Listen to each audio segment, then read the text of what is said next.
क्योंकि इत्थे एक गल तुहानूं दस दईए कि बड़ी प्यारी एक गल कही है हज़रत अली ने कि मुर्शद या फकीर तुहानूं उस तरह नहीं देखदा जो तुसी हो। मुर्शद या फकीर तुहानूं उस तरह देखदा जो तुसी अगे हो सकदे हो।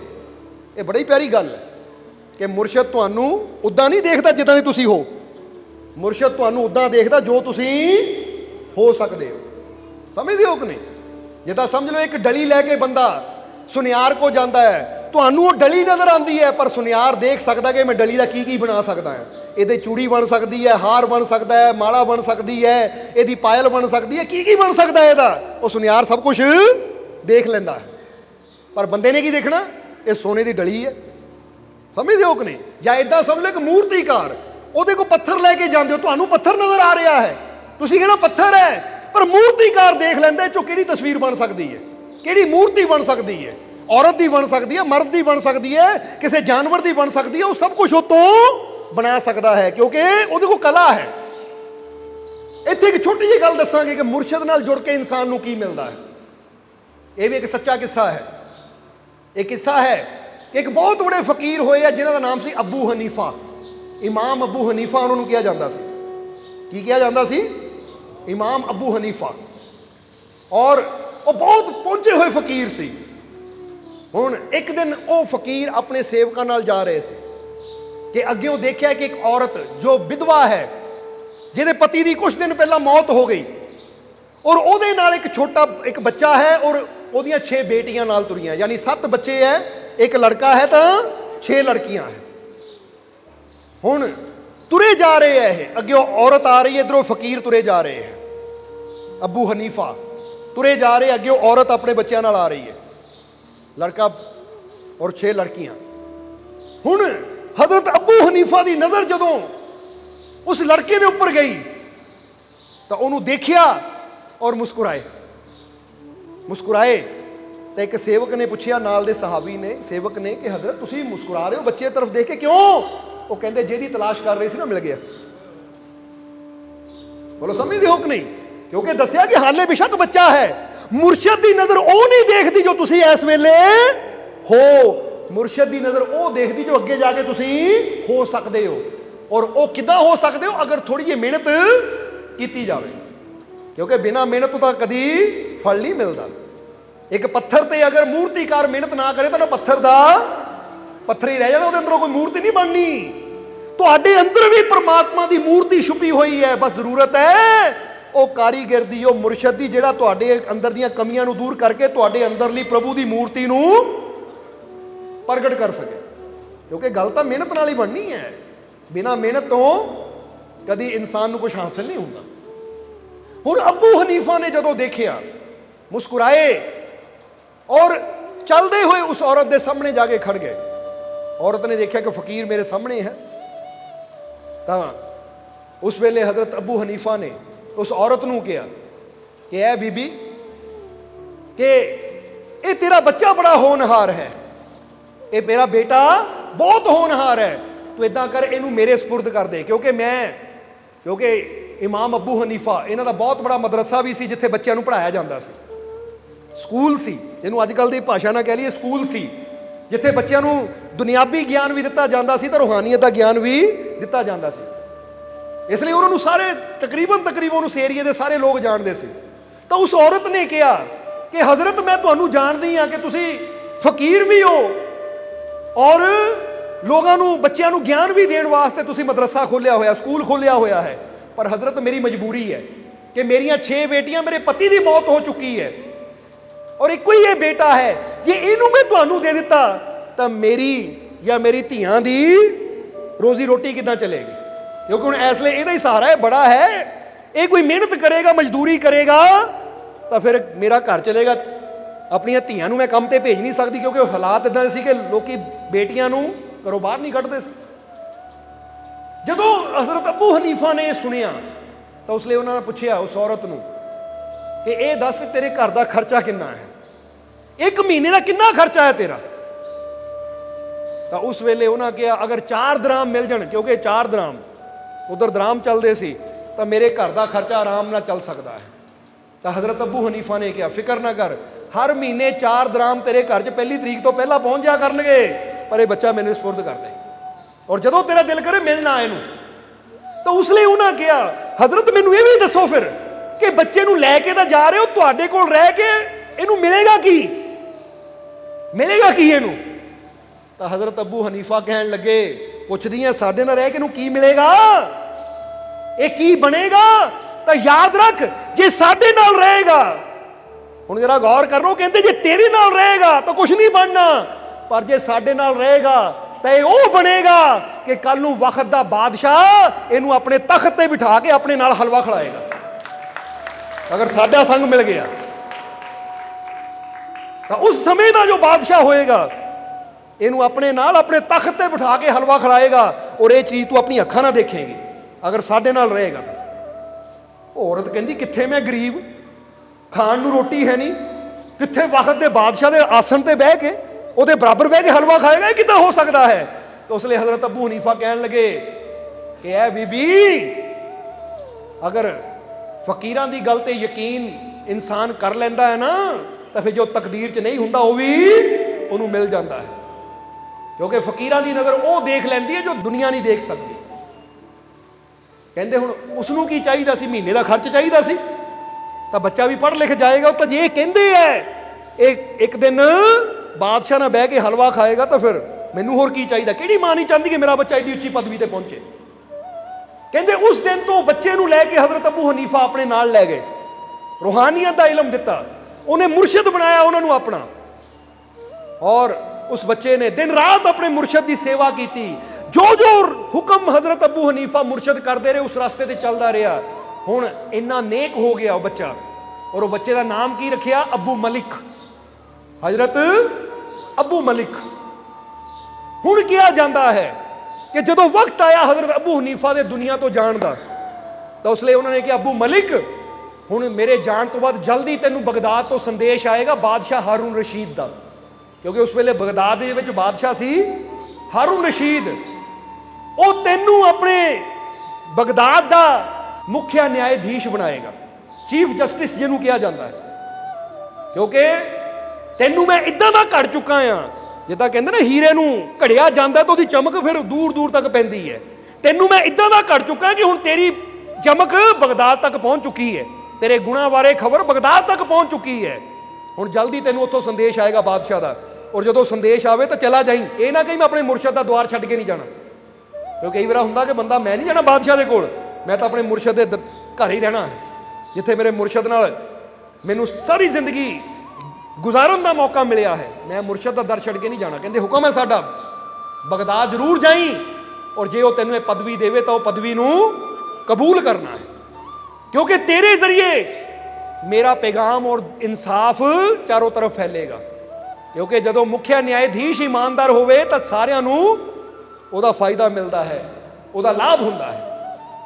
हुण कहते वाकई जदों हजरत अबू हनीफा दुनिया तो गए, थोड़े समय बाद ही बगदाद तो संदेश आया कि बादशाह ने बुलाया, तो हजरत अबू मलिक फिर पहुंचे बगदाद। तो हारून रशीद ने कहा, तुहाडी नेकी दा और तुहाडे ज्ञान दा मैं बड़ा चर्चा सुनिया है, और मैं चाहता तुसी मेरे मुख्य न्यायाधीश बनो, क्योंकि फकीर भी सी, प्रभु की बंदगी करने वाले भी सी, सच्चाई के मार्ग से चलने वाले सी। तो बादशाह हारून रशीद भी रब नूं बड़ा मनने वाला सी, वो भी चाहता सी जो न्याय करने वाला होवे तो कोई रब दा फकीर होवे, जिहड़ा हमेशा सच्चाई नाल फैसले करे। हुण कहंदे है हजरत अबू मलिक जदों जस्टिस बन गए, मुखिया चीफ जस्टिस, तो हुण इदां अपनी जिंदगी गुजारन लगे कि हर पासे उन्होंने वाह वाह होने लगी, और हारून रशीद फकीर होने के नाते उन्होंने बड़ा सत्कार करता सी। तो जदों 15-20 दिन नहीं होए सी हाले चीफ जस्टिस बने नूं, तो हजरत अबू मलिक ने अपने नौकर नूं भेजिया सी कि जा जाके मां नूं भी बगदाद लिया, क्योंकि हुण तां इत्थे रहना, मां भी इत्थे मेरे कोल रहेगी। हुण किया जाता है कि वह समा आ गया, हजरत अबू मलिक दरबार च बैठे है, और इधर बादशाह की बेगम जिहदा नाम सी जुवेदा, वो फकीरां दी बड़ी इज्जत करने वाली सी, उन्हें अपने हत्थां नाल हलवा बनाया, और हलवा बना के वो बादशाह के वास्ते और हजरत अबू मलिक के वास्ते लैके आई। तो जदों बादशाह नूं दिता तो बादशाह ने कहा कि ऐ फकीर अब्बू मलिक, कहण नूं तां तुसीं मेरे चीफ जस्टिस हो, पर मैं दिलों तुहाडा बड़ा सत्कार करदा हां। मैं एक अर्ज करदा हां, जे मन्नो कि तुसीं आओ और मेरे कोल बैठ के हलवा मेरे नाल खाओ। समझना जरा सारिਆਂ ने। कहंदे हजरत अब्बू मलिक उठ के बादशाह दे ਸਿੰਘਾਸਨ ते बैठे। ਹੁਣ ਇਹਨਾਂ ਦੇ ਹੱਥ ਵੀ ਕੋਲੀ ਹੈ, ਬਾਦਸ਼ਾਹ ਦੇ ਹੱਥ ਵੀ ਕੋਲੀ ਹੈ। ਜਦ ਨੂੰ ਉਹਦੀ ਮਾਂ ਜਿਹਨੂੰ ਨੌਕਰ ਲੈਣ ਗਿਆ ਸੀ ਦਰਬਾਰ 'ਚ ਦਾਖਲ ਹੋਈ, ਜਦੋਂ ਦਰਬਾਰ 'ਚ ਦਾਖਲ ਹੋਈ ਦੇਖਿਆ ਆਪਣੇ ਬੇਟੇ ਨੂੰ ਬਾਦਸ਼ਾਹ ਦੇ ਨਾਲ ਬੈਠੇ ਹੱਥ 'ਚ ਕੋਲੀ ਹੈ, ਤਾਂ ਮਾਂ ਨੇ ਆਂਦਿਆਂ ਪੁੱਛਿਆ, ਬੇਟਾ ਹਲਵਾ ਖਾ ਰਿਹਾ ਹੈ? ਅੱਬੂ ਮਲਿਕ ਕਹਿੰਦੇ, ਮਾਂ ਤੈਨੂੰ ਕਿੱਦਾਂ ਪਤਾ ਮੈਂ ਹਲਵਾ ਖਾ ਰਿਹਾ ਹਾਂ? ਉਹ ਕਹਿੰਦੀ, ਬੇਟਾ ਇਹ ਗੱਲ ਤਾਂ 25 ਸਾਲ ਪਹਿਲਾਂ ਹੀ ਤੇਰੇ ਪੀਰੋ ਮੁਰਸ਼ਿਦ ਅਬੂ ਹਨੀਫਾ ਦੱਸ ਗਏ ਸੀ, ਜੇ ਮੇਰੇ ਨਾਲ ਰਿਹਾ ਤਾਂ ਇੱਕ ਦਿਨ ਆਏਗਾ ਜਦੋਂ ਬਾਦਸ਼ਾਹ ਨਾਲ ਬਹਿ ਕੇ ਹਲਵਾ ਖਾਏਗਾ। ਕਿਉਂਕਿ ਫਕੀਰਾਂ ਦੇ ਵਚਨ ਕਦੀ ਵਿਅਰਥ ਨਹੀਂ ਜਾਂਦੇ। ਸੋ ਜੇ ਬੰਦਾ ਸੋਚਦਾ ਨਾ ਮੁਰਸ਼ਿਦ ਨਾਲ ਜੁੜ ਕੇ ਮੈਨੂੰ ਕੀ ਮਿਲਣਾ ਹੈ, ਤਾਂ ਅਸੀਂ ਪਹਿਲਾਂ ਹੀ ਦੱਸਿਆ ਕਿ ਦੁਨੀਆ ਤੁਹਾਨੂੰ ਉੱਦਾਂ ਦੇਖੇਗੀ। ਫਿਰ ਇੱਥੇ ਆਪਾਂ ਹੋਰ ਥੋੜਾ ਗੱਲ ਕਰਾਂਗੇ, ਦੁਨੀਆ ਤੁਹਾਨੂੰ ਉੱਦਾਂ ਵੀ ਨਹੀਂ ਦੇਖੇਗੀ ਜਿੱਦਾਂ ਦੇ ਤੁਸੀਂ ਹੋ, ਉਹ ਉੱਥੇ ਵੀ ਤੁਹਾਡੇ ਅੰਦਰ ਕਈ ਕਮੀਆਂ ਦੇਖੇਗੀ। ਦੇਖਦੀ ਕਿ ਨਹੀਂ? ਕਿਸੇ ਨੂੰ ਕਹੋ ਬੰਦਾ ਦੇਖ ਲੈ, ਉਹਦੇ ਅੰਦਰ ਆਹ ਕਮੀ ਹੈ, ਉਹ 100 ਕਮੀਆਂ ਦੁਨੀਆ ਕੱਢ ਕੇ ਸਾਹਮਣੇ ਕਰ ਦੇਗੀ। ਪਰ ਮੁਰਸ਼ਿਦ ਤੁਹਾਨੂੰ ਕਿੱਦਾਂ ਦੇਖੇਗਾ? ਮੁਰਸ਼ਿਦ ਤੁਹਾਨੂੰ ਉੱਦਾਂ ਨਹੀਂ ਦੇਖੇਗਾ ਜਿੱਦਾਂ ਦੇ ਤੁਸੀਂ ਹੋ, ਮੁਰਸ਼ਿਦ ਤੁਹਾਨੂੰ ਉੱਦਾਂ ਦੇ ਦੇਖੇਗਾ ਜਿੱਦਾਂ ਦੇ ਤੁਸੀਂ ਹੋ ਸਕਦੇ ਹੋ। ਮੁਰਸ਼ਿਦ ਕਹੇਗਾ, ਅੱਜ ਤੁਹਾਨੂੰ ਕਮੀਆਂ ਦੀਦੀਆਂ ਆ, ਪਰ ਮੈਨੂੰ ਪਤਾ ਇਹਦੇ ਅੰਦਰ ਬੜੀਆਂ ਖੂਬੀਆਂ ਹੈ, ਬੜੀਆਂ ਅੱਛਾਈਆਂ ਹੈ। ਅਗਰ ਇਹ ਮੇਰੀ ਸੋਚ 'ਚ ਰਿਹਾ ਤੇ ਇਹਦੀਆਂ ਸਾਰੀਆਂ ਖੂਬੀਆਂ, ਸਾਰੀਆਂ ਅੱਛਾਈਆਂ ਪ੍ਰਗਟ ਕਰਕੇ ਦਿਖਾਵਾਂਗੇ ਕਿ ਦੁਨੀਆ ਦੇਖੇਗੀ ਇਹ ਕੱਲ ਕੀ ਸੀ ਤਾਂ ਅੱਜ ਕੀ ਬਣ ਗਿਆ। ਇਹ ਹੁੰਦਾ ਫਕੀਰਾਂ ਦੀ ਸੋਬਤ ਦਾ ਅਸਰ। ਇਸ ਲਈ ਕਿਹਾ ਜਾਂਦਾ ਹੈ ਕਿ ਫਕੀਰਾਂ ਨਾਲ ਜੁੜ ਕੇ ਰਹੀਏ, ਕਾਮਿਲ ਮੁਰਸ਼ਿਦ ਦੇ ਨਾਲ ਜੁੜ ਕੇ ਰਹੀਏ। ਜੇ ਜੀਵਨ ਨੂੰ ਅਸੀਂ ਬਦਲਣਾ ਚਾਹੁੰਦੇ ਹਾਂ, ਜੀਵਨ 'ਚ ਕੋਈ ਕਾਮਯਾਬੀ ਚਾਹੁੰਦੇ ਹਾਂ, ਸਫਲਤਾ ਚਾਹੁੰਦੇ ਹਾਂ, ਖੁਸ਼ੀ ਚਾਹੁੰਦੇ ਹਾਂ, ਸੁੱਖ ਚਾਹੁੰਦੇ ਹਾਂ ਨਾ, ਤਾਂ ਫਿਰ ਮੁਰਸ਼ਿਦ ਨਾਲ ਜੁੜੋ। ਕਿਉਂਕਿ ਮੁਰਸ਼ਿਦ ਤੁਹਾਨੂੰ, ਫਿਰ ਇੱਕ ਵਾਰ ਕਹਾਂਗੇ ਕਿ ਦੁਨੀਆ ਤੁਹਾਨੂੰ ਇਦਾਂ ਦੇਖੇਗੀ ਕਿ ਤੁਹਾਡੇ ਅੰਦਰ 100 ਕਮੀਆਂ ਲੱਭੇਗੀ, ਪਰ ਮੁਰਸ਼ਿਦ ਤੁਹਾਨੂੰ ਇਦਾਂ ਦੇਖੇਗਾ ਕਿ ਤੁਹਾਡੇ ਅੰਦਰ ਬੈਠਾ ਪ੍ਰਮਾਤਮਾ ਲੱਭੇਗਾ, ਕਿ ਇਹਦੇ ਅੰਦਰ ਤਾਂ ਪ੍ਰਮਾਤਮਾ ਹੈ, ਇਹਨੂੰ ਰੱਬ ਬਣਾਉਣਾ ਹੈ, ਇਹਨੂੰ ਕੱਖ ਤੋਂ ਲੱਖ ਤੱਕ ਲੈ ਕੇ ਜਾਣਾ ਹੈ, ਕਿਉਂਕਿ ਇਹਦੇ ਅੰਦਰ ਬੜੇ ਗੁਣ ਹੈ, ਬੜੀਆਂ ਖੂਬੀਆਂ ਹੈ।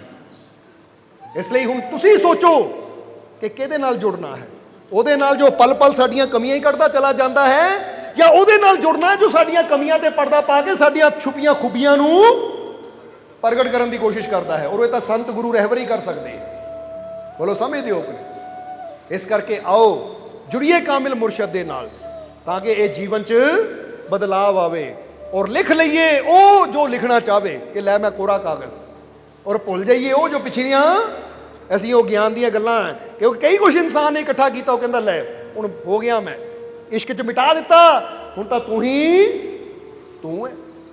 ਜਿੱਦਾਂ ਬੁੱਲੇ ਸ਼ਾਹ ਨੇ ਵੀ ਕਿਹਾ ਨਾ ਕਿ ਕੋਰੇ ਵਰਕੇ ਕਿਤਾਬ ਨਹੀਂ ਹੁੰਦੇ, ਪੱਥਰ ਦਿਲ ਗੁਲਾਬ ਨਹੀਂ ਹੁੰਦੇ। ਉਹ ਬੁੱਲਿਆ ਪਹਿਲਾਂ ਸੋਚ ਕੇ ਲਾਈ, ਫਿਰ ਯਾਰਾਂ ਨਾਲ ਹਿਸਾਬ ਨਹੀਂ ਹੁੰਦੇ। ਉਹ ਬੁੱਲੇ ਸ਼ਾਹ ਨੇ ਬੜੀ ਪਿਆਰੀ ਗੱਲ ਕਹੀ ਹੈ, ਕਹਿੰਦੇ ਕੋਰੇ ਵਰਗੇ ਜਿੰਨੇ ਮਰਜ਼ੀ ਇਕੱਠੇ ਕਰ ਲਓ, ਉਹਨੂੰ ਕਿਤਾਬ ਨਹੀਂ ਕਹਿ ਸਕਦੇ, ਉਹ ਕੋਰੇ ਦੇ ਕੋਰੇ ਰਹਿਣੇ ਹੈ। ਬੋਲੋ ਸਮਝਦੇ ਹੋ ਕਿ ਨਹੀਂ? ਹੁਣ ਤੁਸੀਂ ਕਿਸੇ ਨੂੰ ਕਹੋ ਮੈਨੂੰ ਕਿਤਾਬ ਚਾਹੀਦੀ, ਤਾਂ ਕੋਈ ਕੋਰੇ ਕਾਗਜ਼ ਤੁਹਾਨੂੰ ਦੇ ਦੇਵੇ, ਤੁਸੀਂ ਕਹਿਣਾ ਕਿ ਮਜ਼ਾਕ ਕਰ ਲੱਗਾ। ਉਹਨਾਂ ਕਹਿਣਾ ਵੀ ਕਿਤਾਬ 'ਚ ਵੀ 150 ਪੰਨੇ ਹੁੰਦੇ, ਵੀ ਕੋਰੇ ਕਾਗਜ਼ 150 ਹੈ। ਉਹਨਾਂ ਕਹਿਣਾ ਠੀਕ ਹੈ 150 ਹੈ, ਪਰ ਖਾਲੀ ਹੈ, ਇਹ ਮੇਰੇ ਕਿਸ ਕੰਮ ਦੇ? ਤਾਂ ਹੀ ਕਹਿੰਦੇ ਕੋਰੇ ਵਰਕੇ ਕਿਤਾਬ ਨਹੀਂ ਹੁੰਦੇ, ਔਰ ਪੱਥਰ ਦਿਲ ਗੁਲਾਬ ਨਹੀਂ ਹੁੰਦੇ। ਸਮਝਦੇ ਹੋ ਕਿ ਨਹੀਂ? ਜਿਹੜਾ ਪੱਥਰ ਦਿਲ ਹੁੰਦਾ ਨਾ, ਤੇ ਕਹਿੰਦੇ ਉਹ ਕਦੀ ਗੁਲਾਬ ਨਹੀਂ ਬਣ ਸਕਦਾ। ਉਹ ਗੁਲਾਬ ਜੋ ਸਭ ਨੂੰ ਮਹਿਕ ਦਿੰਦਾ ਹੈ, ਜੋ ਸਭ ਨੂੰ ਖੁਸ਼ੀਆਂ ਦਿੰਦਾ ਹੈ, ਕਿਉਂਕਿ ਗੁਲਾਬ ਬਣਨ ਵਾਸਤੇ ਨਰਮ ਹੋਣਾ ਹੀ ਪੈਣਾ ਹੈ। ਜਰਾ ਤੁਸੀਂ ਗੌਰ ਕਰਨਾ, ਗੱਲ ਨਰਮ ਹੋਣ ਤੇ ਹੀ ਬਣਦੀ ਹੈ। ਬਣਦੀ ਹੈ ਕਿ ਨਹੀਂ? ਜਦੋਂ ਆਟਾ ਨਰਮ ਕਰਦੇ ਆ ਪਾਣੀ ਪਾ ਕੇ, ਤਾਂ ਉਹਦੀ ਕੀ ਬਣਦੀ ਹੈ? ਰੋਟੀ ਬਣਦੀ ਹੈ ਕਿ ਨਹੀਂ? ਜਦੋਂ ਪਾਣੀ ਪਾ ਕੇ ਜ਼ਮੀਨ ਨੂੰ ਨਰਮ ਕੀਤਾ ਜਾਂਦਾ, ਬੀਜ ਪਾਇਆ ਜਾਂਦਾ, ਤਾਂ ਫਿਰ ਉਹ ਬੀਜ ਕੀ ਬਣਦਾ ਹੈ? ਬ੍ਰਿਕਸ਼। ਬੋਲੋ ਬਣਦਾ ਹੈ ਜਾਂ ਨਹੀਂ? ਜਦੋਂ ਸੋਨੇ ਦੀ ਡਲੀ ਨੂੰ ਅੱਗ 'ਚ ਪਾ ਕੇ ਨਰਮ ਕੀਤਾ ਜਾਂਦਾ, ਤਾਂ ਫਿਰ ਕੀ ਬਣਦਾ ਹੈ? ਗਲੇ ਦਾ ਹਾਰ। ਔਰ ਜਦੋਂ ਲੋਹੇ ਨੂੰ ਅੱਗ 'ਚ ਪਾ ਕੇ ਨਰਮ ਕੀਤਾ ਜਾਂਦਾ, ਤਾਂ ਫਿਰ ਬਣਦਾ ਹੈ ਤਲਵਾਰ, ਜਾਂ ਹੋਰ ਕੰਮ ਦੀ ਚੀਜ਼ ਬਣਦੀ ਹੈ। ਬੋਲੋ ਸਮਝਦੇ ਹੋ ਕਿ ਨਹੀਂ? ਤਾਂ ਜਦੋਂ ਇਨਸਾਨ ਦੇ ਅੰਦਰ ਨਰਮੀ ਆ ਜਾਂਦੀ ਹੈ, ਇਨਸਾਨ ਨਿਮਰਤਾ ਨਾਲ ਭਰ ਜਾਂਦਾ ਹੈ, ਤਾਂ ਫਿਰ ਇਨਸਾਨ ਤੋਂ ਭਗਵਾਨ ਹੋ ਜਾਂਦਾ ਹੈ। ਇਸ ਲਈ ਗੱਲ ਤਾਂ ਨਿਮਰਤਾ ਦੀ ਹੈ, ਗੱਲ ਤਾਂ ਨਰਮੀ ਦੀ ਹੈ। ਪਰ ਜਿਹੜਾ ਕਠੋਰ ਹੁੰਦਾ, ਹੰਕਾਰੀ, ਤਾਂ ਫਿਰ ਉਹ ਕਦੀ ਕੁਛ ਬਣ ਹੀ ਨਹੀਂ ਪਾਉਂਦਾ, ਤਾਂ ਜੋ ਹੈ ਉੱਥੇ ਜੋਗਾ ਹੀ ਰਹਿ ਜਾਂਦਾ ਹੈ। ਇਸ ਲਈ ਕਹਿੰਦੇ ਆਪਣੇ ਅੰਦਰ ਨਿਮਰਤਾ ਲਿਆਓ, ਅਗਰ ਉਹ ਆਨੰਦ ਦਾ ਰੂਪ ਹੋਣਾ ਹੈ, ਉਹ ਖੁਸ਼ੀਆਂ ਦਾ ਰੂਪ ਹੋਣਾ ਹੈ। ਇਸ ਲਈ ਬੁੱਲੇ ਸ਼ਾਹ ਨੇ ਗੱਲ ਬੜੀ ਪਿਆਰੀ ਕਹੀ ਕਿ ਕੋਰੇ ਵਰਕੇ ਕਿਤਾਬ ਨਹੀਂ ਹੁੰਦੇ, ਪੱਥਰ ਦਿਲ ਗੁਲਾਬ ਨਹੀਂ ਹੁੰਦੇ। ਉਹ ਬੁੱਲਿਆ ਪਹਿਲਾਂ ਸੋਚ ਕੇ ਲਾਈ, ਫਿਰ ਯਾਰਾਂ ਨਾਲ ਹਿਸਾਬ ਨਹੀਂ ਹੁੰਦੇ। ਉਹ ਕਹਿੰਦੇ ਸੋਚ ਸਮਝ ਕੇ ਲਾਈ, ਕਿਉਂਕਿ ਜੇ ਉਹਨੂੰ ਪਾਣਾ ਹੈ ਤਾਂ ਫਿਰ ਉੱਤੇ ਹਿਸਾਬ ਕਿਤਾਬ ਦੀਆਂ ਗੱਲਾਂ ਨਾ ਕਰੀ। ਜਰਾ ਗੌਰ ਕਰਨ ਵਾਲੀ ਗੱਲ ਹੈ। ਬਾਬਾ ਫਰੀਦ ਦੇ ਜੀਵਨ ਦਾ ਬੜਾ ਪਿਆਰਾ ਕਿੱਸਾ ਹੈ ਕਿ ਬਾਬਾ ਫਰੀਦ ਪਹਿਲਾਂ ਹੱਥ 'ਚ ਮਾਲਾ ਲੈ ਕੇ ਨਾਮ ਜਪਦੇ ਹੁੰਦੇ ਸੀ। ਮਾਲਾ ਲੈ ਕੇ ਨਾਮ ਜਪਦੇ ਹੁੰਦੇ ਸੀ, ਕਿਉਂਕਿ ਮਾਲਾ ਹੁੰਦੀ ਕਿਤੇ 101 ਮਣਕੇ ਦੀ ਹੁੰਦੀ, ਕਿਤੇ 108 ਮਣਕਿਆਂ ਦੀ ਹੁੰਦੀ ਹੈ, ਕਿ ਬੰਦਾ ਕਹਿੰਦਾ ਇੰਨੀਆਂ ਮਾਲਾ ਫੇਰ ਲਈਆਂ ਤਾਂ ਇੰਨੇ ਹਜ਼ਾਰ ਜਾਪ ਹੋ ਗਏ, ਹੁੰਦਾ ਕਿ ਨਹੀਂ। ਹੁਣ ਬਾਬਾ ਫਰੀਦ ਪਹਿਲਾਂ ਮਾਲਾ ਲੈ ਕੇ ਜਾਪ ਕਰਦੇ ਹੁੰਦੇ ਸੀ, ਆਪਣੇ ਰੱਬ ਦਾ ਨਾਮ ਲੈਂਦੇ ਹੁੰਦੇ ਸੀ। ਪਰ ਇੱਕ ਦਿਨ ਐਸੀ ਘਟਨਾ ਹੋਈ ਕਿ ਉਹਨਾਂ ਨੇ ਮਾਲਾ ਹੀ ਤੋੜ ਦਿੱਤੀ। ਕਿਉਂ ਮਾਲਾ ਤੋੜੀ? ਕੀ ਘਟਨਾ ਹੋਈ ਇਦਾਂ ਦੀ? ਇੱਕ ਦਿਨ ਬਾਬਾ ਫਰੀਦ ਤੁਰੇ ਜਾ ਰਹੇ ਸੀ, ਸਵੇਰ ਦਾ ਸਮਾਂ ਤੁਰੇ ਜਾ ਰਹੇ ਸੀ ਤਾਂ ਕੀ ਦੇਖਿਆ ਕਿ ਇੱਕ ਜਗ੍ਹਾ ਇੱਕ ਦੁੱਧ ਵੇਚਣ ਵਾਲਾ ਨੌਜਵਾਨ ਹੈ ਜੋ ਆਪਣਾ ਦੁੱਧ ਦਾ ਬਰਤਨ ਲੈ ਕੇ ਬੈਠਾ ਹੋਇਆ, ਔਰ ਲੋਕ ਆ ਰਹੇ ਆ ਲਾਈਨਾਂ 'ਚ, ਉਹ ਕੋ ਦੁੱਧ ਪਵਾ ਰਹੇ ਆ। ਕੋਈ ਕਹਿ ਰਿਹਾ ਕਿਲੋ ਦੇ ਦੇ, ਉਹ ਕਿਲੋ ਵਾਲਾ ਭਰਦਾ ਆ ਉਹਦੇ ਬਰਤਨ 'ਚ ਪਾ ਦਿੰਦਾ ਹੈ। ਕੋਈ ਕਹਿੰਦਾ ਅੱਧਾ ਕਿਲੋ ਦੇ ਦੇ, ਅੱਧਾ ਕਿਲੋ ਵਾਲਾ ਭਰਦਾ ਉਹਦੇ ਬਰਤਨ 'ਚ ਪਾ ਦਿੰਦਾ ਹੈ। ਇੱਥੇ ਸਭ ਨੂੰ ਦੇ ਕੇ ਕੋਈ ਪੈਸੇ ਲਈ ਜਾ ਰਿਹਾ ਹੈ। ਫਿਰ ਅਚਾਨਕ ਕੀ ਦੇਖਿਆ ਬਾਬਾ ਫਰੀਦ ਨੇ ਕਿ ਜਿਹੜਾ ਸਭ ਨੂੰ ਕਿਲੋ ਅੱਧਾ ਕਿਲੋ ਤੋਲ ਕੇ ਦੇ ਰਿਹਾ ਸੀ, ਉਹਨਾਂ ਕੋਲ ਪੈਸੇ ਲੈ ਰਿਹਾ ਸੀ। ਫਿਰ ਕੀ ਦੇਖਿਆ ਕਿ ਉਸੇ ਲਾਈਨ 'ਚ ਇੱਕ ਲੜਕੀ ਆਈ ਸਭ ਤੋਂ ਆਖਰ ਵਿੱਚ। ਹੁਣ ਉਹਨੇ ਬਰਤਨ ਅੱਗੇ ਕੀਤਾ ਤੇ ਇਹਨਾਂ ਪੁੱਛਿਆ ਨਹੀਂ ਕਿਲੋ ਚਾਹੀਦਾ, ਅੱਧਾ ਕਿਲੋ ਚਾਹੀਦਾ, ਪਾਉਂਦਾ ਗਿਆ ਜਦ ਤੱਕ ਉਹਦਾ ਬਰਤਨ ਭਰ ਨਹੀਂ ਗਿਆ ਨਾ, ਇਹ ਰੁਕਿਆ ਨਹੀਂ।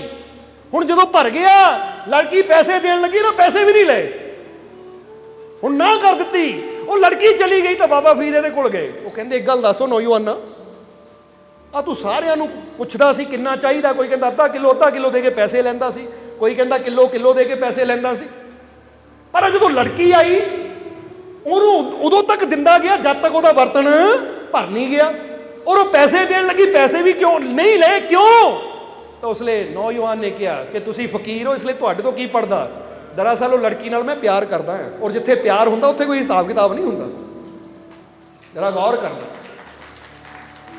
ਜਿੱਥੇ ਪਿਆਰ ਹੁੰਦਾ ਉੱਥੇ ਕੋਈ ਹਿਸਾਬ ਕਿਤਾਬ ਨਹੀਂ ਹੁੰਦਾ। ਉਹਦਾ ਬਰਤਨ ਛੋਟਾ ਸੀ, ਜੇ ਹੋਰ ਬੜਾ ਬਰਤਨ ਹੁੰਦਾ ਤਾਂ ਮੈਂ ਉਹਨੂੰ ਵੀ ਭਰ ਦੇਣਾ ਸੀ।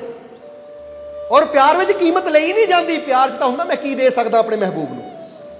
ਜਦੋਂ ਇੰਨੀ ਗੱਲ ਸੁਣੀ ਤਾਂ ਬਾਬਾ ਫਰੀਦ ਆ ਕੇ ਪੇੜ ਥੱਲੇ ਬਹਿ ਗਏ, ਮਾਲਾ ਫੇਰਨ ਲੱਗੇ ਤਾਂ ਮਾਲਾ ਵੱਲ ਧਿਆਨ ਗਿਆ। ਉਹ ਫਰੀਦਾ ਇੱਕ ਉਹ ਨੌਜਵਾਨ ਹੈ ਜੋ ਕਹਿੰਦਾ ਪਿਆਰ 'ਚ ਹਿਸਾਬ ਨਹੀਂ ਹੁੰਦਾ, ਤਾਂ ਇੱਕ ਤੇਰਾ ਇਸ਼ਕ ਕਿਦਾਂ ਦਾ ਤੂੰ ਹਿਸਾਬ ਰੱਖਦਾ ਫਿਰਦਾ, ਕਿੰਨੇ ਮਣ ਕੇ ਫੇਰੇ। ਕਹਿੰਦੇ ਉਸ ਵੇਲੇ ਮਾਲਾ ਤੋੜ ਦਿੱਤੀ ਕਿ ਲੈ ਐ ਰੱਬਾ, ਮੈਂ ਵੀ ਤੈਨੂੰ ਇੰਨਾ ਪਿਆਰ ਕਰਦਾ ਜਦੋਂ ਮੈਂ ਵੀ ਕੋਈ ਹਿਸਾਬ ਕਿਤਾਬ ਨਹੀਂ ਕਰਨਾ, ਕਿੰਨੀ ਵਾਰ ਨਾਮ ਲਿਆ ਤੇਰਾ, ਹੁਣ ਜਦ ਤੱਕ ਸਵਾਸ ਹੈ ਨਾਮ ਲੈਂਦੇ ਹੀ ਰਹਿਣਾ ਹੈ। ਨਹੀਂ ਤਾਂ ਕਿਹਾ ਜਾਂਦਾ ਨਾ कि साहिब ने एक दिन तस्बीह ही तोड़ दी, पूछा जो क्यों तो उसको दिया जवाब, क्यों गिन के नाम लूं मैं जो मुझे देता है बेहिसाब। कि ਉਹਦਾ ਨਾਮ ਗਿਣ ਕੇ ਕੀ ਲੈਣਾ ਜਿਹੜਾ ਮੈਨੂੰ ਬੇਹਿਸਾਬ ਦੇ ਰਿਹਾ ਹੈ, ਤਾਂ ਫਿਰ ਮੈਂ ਵੀ ਹਰ ਸਾਹ ਨਾਲ ਹੀ ਉਹਦਾ ਨਾਮ ਲੈਣਾ ਹੈ। ਫਿਰ ਮੈਂ ਕਿ ਜਦੋਂ ਉਹ ਦਾਤਾਂ ਦੇਣ ਲੱਗੇ ਗਿਣਤੀ ਨਹੀਂ ਕਰਦਾ, ਹਿਸਾਬ ਨਹੀਂ ਕਰਦਾ, ਤਾਂ ਅਸੀਂ ਨਾਮ ਲੈਣ ਲੱਗੇ ਹਿਸਾਬ ਕਿਉਂ ਕਰੀਏ। ਪਰ ਬੰਦਾ ਦੇਖੋ, ਬੰਦਾ ਹਿਸਾਬ ਕਰਦਾ ਹੈ। ਮੈਂ ਇੰਨੀ ਵਾਰ ਰੱਬ ਦਾ ਨਾਮ ਲਿਆ, ਇੰਨੀਆਂ ਨਮਾਜ਼ਾਂ ਪੜ੍ਹੀਆਂ, ਇੰਨੀ ਵਾਰ ਹੱਜ ਕੀਤਾ। ਹੁਣ ਕਿਸੇ ਨੂੰ ਪੁੱਛ ਲਓ ਨਾ ਕਿੰਨੀ ਵਾਰ ਨਮਾਜ਼ ਪੜ੍ਹਦਾ, 5 ਟਾਈਮ। ਕਿੰਨੀ ਵਾਰ ਹੱਜ ਕੀਤਾ, ਇੰਨੀ ਵਾਰ ਹੱਜ ਕੀਤਾ। ਕਿੰਨੀ ਵਾਰ ਪੂਜਾ ਕੀਤੀ, ਇੰਨੀ ਵਾਰ। ਕਿੰਨੇ ਵਰਤ ਰੱਖੇ, ਇੰਨੇ ਵਰਤ ਰੱਖੇ। ਬੰਦਾ ਵਰਤਾਂ ਦਾ, ਬੰਦਾ ਦਾਨ ਪੁੰਨ ਦਾ ਵੀ ਹਿਸਾਬ ਰੱਖਦਾ, ਰੱਬਾ ਤੇਰੇ ਨਾਂ ਤੇ ਇੰਨਾ ਦਾਨ ਕੀਤਾ। ਬੋਲੋ ਸਮਝਦੇ ਹੋ ਕਿ ਨਹੀਂ। ਉਹ ਜੇ ਉਹਦੀ ਖਾਤਰ ਕਰ ਰਹੇ ਹੋ ਤਾਂ ਹਿਸਾਬ ਨਾ ਰੱਖੋ, ਜੋ ਹੋ ਸਕਦਾ ਹੈ ਉਹ ਕਰਦੇ ਚਲੇ ਜਾਈਏ। ਜਦੋਂ ਉਹਦੀ ਖਾਤਰ ਕਰਦੇ ਚਲੇ ਜਾਂਦੇ ਆ ਤਾਂ ਫਿਰ ਉਹ ਵੀ ਸਾਨੂੰ ਭਰਦਾ ਚਲਾ ਜਾਂਦਾ ਹੈ। ਕਿਉਂਕਿ ਫਿਰ ਜਿੱਦਾਂ ਦੱਸਿਆ ਉਹ ਨੌਜਵਾਨ ਨੇ ਕਿਹਾ ਮੈਂ ਉਹਦੇ ਨਾਲ ਇਸ਼ਕ ਕਰਦਾ ਹਾਂ, ਉਹਦਾ ਬਰਤਨ ਤਾਂ ਛੋਟਾ ਸੀ, ਜੇ ਵੱਡਾ ਹੁੰਦਾ ਉਹ ਵੀ ਭਰ ਦੇਣਾ ਸੀ।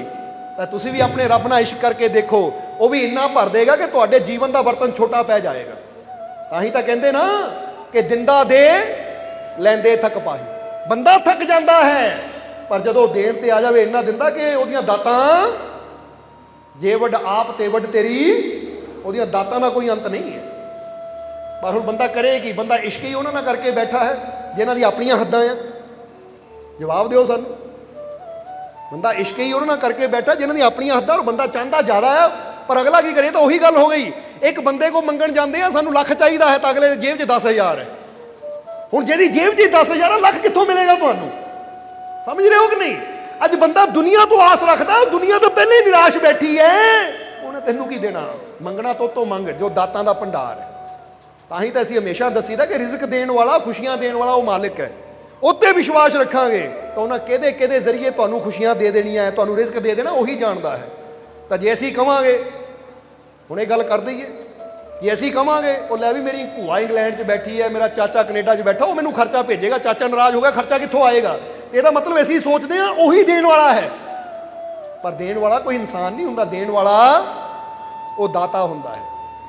ਇਸ ਲਈ ਬੰਦਾ ਇਹ ਸੋਚੇ ਕਿ ਮੈਨੂੰ ਆਪਣੇ ਰੱਬ ਤੇ ਯਕੀਨ ਹੈ ਕਿ ਜਿਹੜਾ ਪੱਥਰਾਂ ਅੰਦਰ ਕੀੜਿਆਂ ਨੂੰ ਦੇ ਰਿਹਾ ਹੈ, ਜ਼ਮੀਨ ਦੇ ਅੰਦਰ ਬੈਠੇ ਕੀੜੇ ਮਕੌੜਿਆਂ ਨੂੰ ਦੇ ਰਿਹਾ ਹੈ, ਕਿ ਉਹ ਮੈਨੂੰ ਨਹੀਂ ਦੇਵੇਗਾ। ਜ਼ਰਾ ਸੋਚ ਕੇ ਦੇਖੋ, ਚਲੋ ਸਮਝਦੇ ਹੋ ਕਿ ਨਹੀਂ? ਇਸ ਲਈ ਇੱਕ ਗੱਲ ਕਹਾਂਗੇ ਕਿ ਆਪਣੇ ਰੱਬ ਤੇ ਭਰੋਸਾ ਰੱਖੋ, ਕਿਉਂਕਿ ਨੀਚਾਂ ਦੀ ਅਸ਼ਨਾਈ ਨਾਲੋਂ ਫੈਜ਼ ਕਿਸੇ ਨਹੀਂ ਪਾਇਆ। ਕਿੱਕਰ ਤੇ ਅੰਗੂਰ ਚੜਾਇਆ, ਹਰ ਪੱਤਾ ਜ਼ਖਮਾਇਆ। ਸਮਝ ਆਈ ਕਿ ਨਹੀਂ?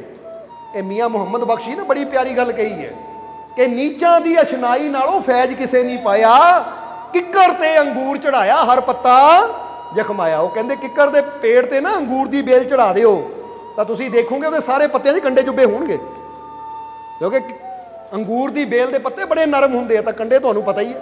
ਉਹ ਜਿੱਦਾਂ ਜਿੱਦਾਂ ਬੇਲ ਨੇ ਵਧਣਾ ਹੈ, ਕਿੱਕਰ ਦੇ ਕੰਡਿਆਂ ਨੇ ਉਹਨੂੰ ਚੀਰਦੇ ਚਲੇ ਜਾਣਾ ਹੈ।